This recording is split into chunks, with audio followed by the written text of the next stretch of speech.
Hey guys, welcome back to our channel Jiniyapu vlogs. তো আজকে একটু অন্য জায়গা থেকে ভিডিওটা স্টার্ট করলাম। সবসময় তো বাড়ি থেকে স্টার্ট করি, তাই ভাবলাম আজকে বাইরে গিয়ে ভিডিওটা স্টার্ট করি।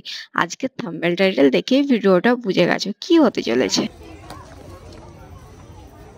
এই তোমরা কি করো? হ্যাঁ, একটু হাসিন না বা আপনি আপনি কোথায় ঘুরবেন, কোথায় চলবেন, আপনি কোন পথে চলবেন বলে এটা এটা।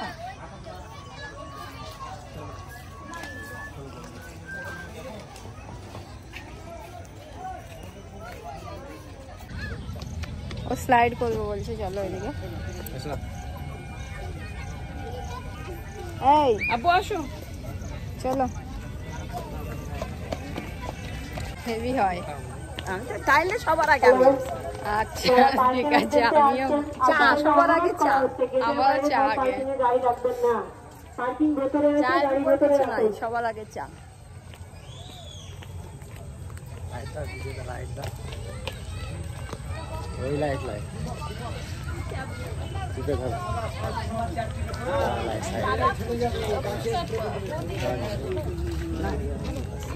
ভিডিওতে যাচ্ছে না।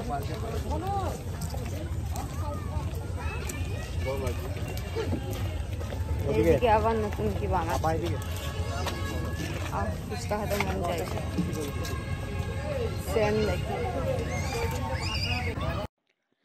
আপা আমাদের বাড়িতে এসছে সানডে। তো আপার মা বাবা মানে মামা মামি এখানে আছে তো। আর আমার মামিটা এখানকারই মানুষ। তো সেই এতে আপা চলে গেছিল গ্রামের বাড়িতে। আপা কিন্তু গ্রামে থাকতে চায় না, খুব কষ্ট করেই ছিল।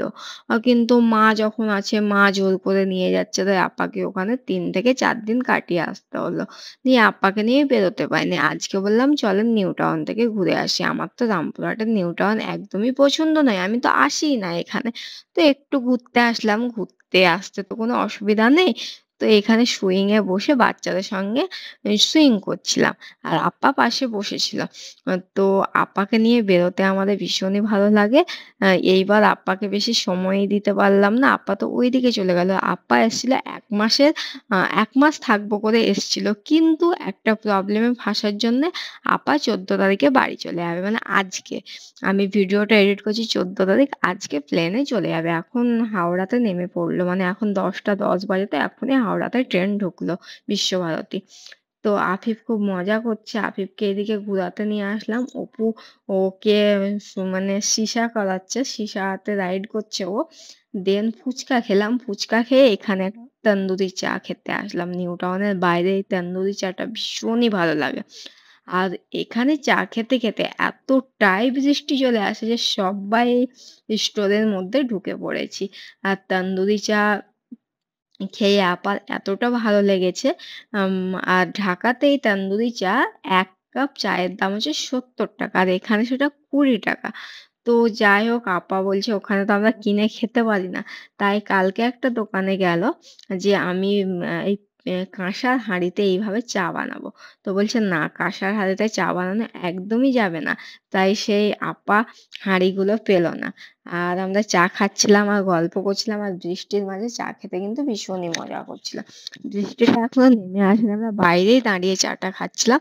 চা খেতে খেতেই হঠাৎ করে ভীষণই জোরে বৃষ্টি নেমে আসে, মানে এইরকম বৃষ্টি এই বছর হয়তো আমি প্রথম দেখলাম। আর যেদিনকে আমি ইভেন্টের জন্য কলকাতায় যাচ্ছিলাম সেই দিনকে শুনলাম নাকি রামপুরহাটে ভীষণই বৃষ্টি হয়েছে, এরকম বৃষ্টি আগে হয়নি, মানে এই বছর হয়নি। তো যাই হোক, অনেক গল্প শুনিয়ে দিলাম তোমাদের। এখান থেকে যাব আমার শ্বশুর বাড়িতে, আপাকে শুধু বাড়িতে দেখাতে যাবো। আবার কবে আসবে না আসবে, এইবার তো 9 বছর পরে আসলো। আর আমাদেরকে তো যেতে বলছে। আমি তো ছোটবেলা থেকে ঢাকা 4 বার গেছি, একবার 2000 সালে গেছি, একবার 2003 বা 2004-এ গেছিলাম, একবার 2K14-এ গেছি, আর 2K17-এ গেছি। দেন আর যাওয়া হয়নি। তো আপা বলছে এবার কিন্তু আসতেই হবে, আমাদের বাংলাদেশের সব সমস্যা ঠিকঠাক হয়ে যাক, তারপর তোমাদেরকে আসতে হবে অপুকে তোমাকে। বললাম অবশ্যই যাব। তো এখানে অনেকক্ষণ দাঁড়িয়ে থাকলাম, মোটামুটি 1 ঘন্টার উপর দাঁড়িয়ে থাকলাম। আফিফ বললো এগরোল খাবো, তাই ওকে একটা এগরোল কিনে দিলাম, ও এখন খাচ্ছে। আর কত ন্যাকামো করছে, ফেসটাকে নিয়ে এখন এত ন্যাকামো করতে শিখেছে। আমার কিউট সোনাকে দেখে আমার জানটা ভরে যায়। আমার সোনাটা ঘড়ি, এটা আমার জানে ভালো লাগবে আমার কলিজাকে। আমার কলিজা মানে কতটা ভালোবাসে বলেও বোঝাতে পারবো না। দেন আপা বললো একটা পিঙ্ক লাস্সি খাবো, তো এটা স্ট্রবেরি ফ্লেভার। আপা বলছে হেভি হয়েছে। আমিও একটু টেস্ট করলাম, আপাও একটু খাচ্ছিলাম, আমাদের একটাতেই হয়ে যায়। আমি ভীষণ চলো এখান থেকে আমি আমার শ্বশুর বাড়িতে যাই। প্যাটার্ন গুলো বাংলাদেশে যুদ্ধ কমলো, বাংলাদেশ ওই ম্যাচ করে নিয়েছে ওটার সঙ্গে। আমারও এটা খুব পছন্দ, মানে এটা উঠাই দিছো, এটাই সুন্দর হয়েছে। হ্যাঁ এইরকমই তখন চলছিল, আর এখন ওই কালারটা আমার পছন্দ। আমার পছন্দ করার আগে এই রুমটা কালার করে নিয়েছিলাম, ওটা বলেছিলাম ওটা আমার পছন্দটাই হবে। আর তোমার হচ্ছে তোমার এই খাটের এই জায়গাটা, খাটের এটা যে তুমি বুদ্ধিমানের মতো নিচে, এটা ভালো হয়েছে। ছোট ছোট খোপগুলো চলচলে যেটা পরিষ্কার করতে নষ্ট হয়ে যায়। হ্যাঁ হ্যাঁ ওইগুলো, আর এটা ভালো হয়েছে। আয়নার স্টাইলটাও ভালো আছে, আলমারি স্টাইলটা খুবই ভালো আছে। তোমার যত কাপড় হয়েছে আর আমার যত কাপড়, আমাদের এমনি আলমারি লাগিয়ে কালকে আবার কিনে এনেছি। ইয়া থেকে মানে কাশ্মীর না কলকাতা থেকে, আমি কলকাতা কিনি, আমি এখানে কিনি না। আমার কি কিনিয়েছো? কলকাতা বাজার থেকে। কলকাতায় যে বড় কলকাতা ওই জিন্স, মানে জিন্স আমি এখন সেরকম মানে এই এলাকায় তো পরি না। আর ওই জিন্সের সঙ্গে আমার চুড়িদার ভালো, আমি পরবো তো জিন্সের সঙ্গে টপ পরবো নিয়ে, সেরকম আমি দামি কিনি না। তো এবার একটা কাশ্মীর যাবো বলে ভালোই নিলাম, যে যা হবে হবে একটা নিয়ে। ওইটা 1500 টাকা দাম নিল, ওর কিছু করার নেই, একটা বাইরে যখন যাবো তখন একটা ভালো নিলাম। আর দুটো লং নিয়েছি। না এর উপরে আছে যে, আর ওইটা তো উপরে আর নেই। হ্যাঁ আর নেই। আর এটা উপরে আর একটা আছে। হ্যাঁ এটা 4 ফ্লোর আর উপরে 5 ফ্লোর আছে।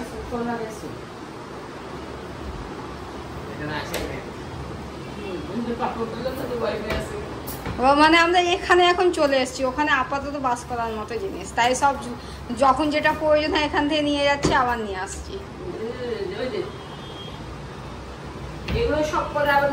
হ্যাঁ হ্যাঁ এই সব নতুন, এইটা এখানে এসেই কিনবে।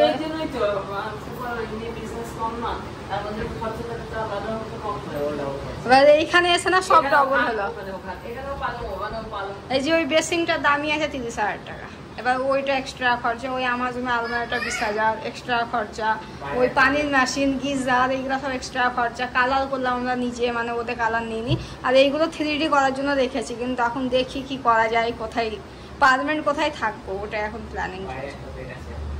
ওই সোফাটা দেখছেন, ওটা বেডরুম সোফা। এটা সুন্দর হয়েছে, এটা সুন্দর হয়েছে, তবে যেটা বললো ওইটা ভালো হয়েছে। এটা নাও হয়েছে, যা হয়েছে তিনতলা পড়ে যে একটা স্টুডিওর মতো করবো বলছো, ওইটা সবচেয়ে বেস্ট। ওইটার একটা মায়া থাকে ওই বাসাটা। হ্যাঁ ওই মায়া কোনোদিন কাটাইতে পারবে না। এটা যে আছে এটা পরের বাড়ি, ওটাই ওটাই নিজের মায়া, ওইটা মায়া। আর ওটা পাথরের উপরে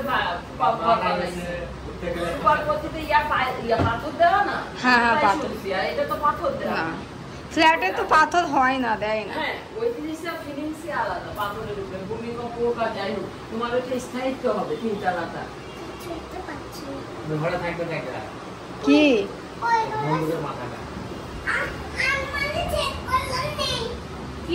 নেই তো, টাইলিংটা নিউ না নেওয়ার কারণটা হচ্ছে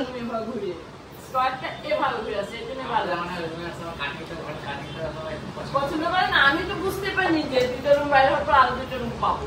মানে এটা আসলে খুব সুন্দর একটা জিনিস, একবারে স্কয়ার। হ্যাঁ এভাবে স্কয়ার। আর এই ডাইনিংটা চেঞ্জ করিনি, মানে আমি বলে করবো, তা আমার পাতলার মধ্যে এটা ভালো লাগে। বাবা ডাইনিং খুব কমই হয়, ডাইনিং এ তুমি যখন কাভারটা দিয়ে দিবা তখন সমস্যা আছে। তুমি চাইলে তুমি চেয়ারটা বদলাইতে পারো। হ্যাঁ টেবিল বদলানো, টেবিল বদলানো, সেই কারণে আমি বদলাই। আমার ঘরে যে চেয়ারগুলো ছিল ওটা 8,000 টাকা হয়েছিল, ওই তোমার অটোমেটিক। আর 6টা চেয়ারে আমার কাছে অত টাকা। এইখানে এবার চলে আসবো, আর নিতে হবে না, আর কিছুদিন পরেই চলে আসবো। আমার শ্বশুরবাড়ি থেকে আপ্পাকে আমাদের ফ্ল্যাটে নিয়ে আসলাম। আপার তো সময় নেই, চলে যেতে হবে, তাই বললাম একটু ফ্ল্যাটটা দেখে নেন। তো আপা বলছে চলো মোড় বাজার যাবো, কারণ তখন 10টা বেজে গেছে, আবার অত দূর যেতে যেতে দোকান বন্ধ হয়ে যাবে। তো সেই কারণে বললাম পাশে একটা সেভেন হেভেন হয়েছে তো ওখানে চলেন। দেখি সেভেন হেভেনটা খোলা আছে, তো এখানেই ঢুকলাম। আপা টুকিটাকি কিছু নিল, আর আপনি বললো পাস্তা নেবো। আমি তোকে বাইরের খাবার খেতে দিই না, ম্যাগি পাস্তা কোনো কুরকুরে চকলেট একদমই খেতে দেয় না। মাঝে মধ্যে কেউ যদি এনে দিচ্ছে তো এক আধটা, তো পাস্তার জন্য খুবই কান্নাকাটি করছে।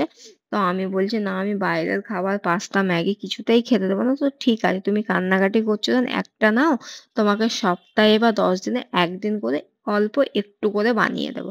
আমি তোমাকে কিছুতেই বাইরের খাবার দেবো না। তো যাই হোক, সেটাও মেনেও যায়। এমন বাচ্চা না ভাগ্য করে পাওয়া যায়, কিন্তু এই জ্ঞানটা ওর যেন সারা জীবন থাকে। ওর পড়াশোনার উপরে যতটা জ্ঞান বুদ্ধি, বা আমাকে পড়তে হবে টাইম মতো নিজে থেকে পড়তে বসে হবে, হয়তো আমি পড়াতে চাই না তো ও বই নিয়ে চলে আসবে, আমি স্টাডি করব। মানে সব দিক থেকেই জ্ঞান বুদ্ধি আপাতত ভালো আছে এই বয়স পর্যন্ত, তবে বড় হয়ে কি হবে বলতে পারছি না। তো ভিডিওটা আমি এখানেই এন্ড করলাম।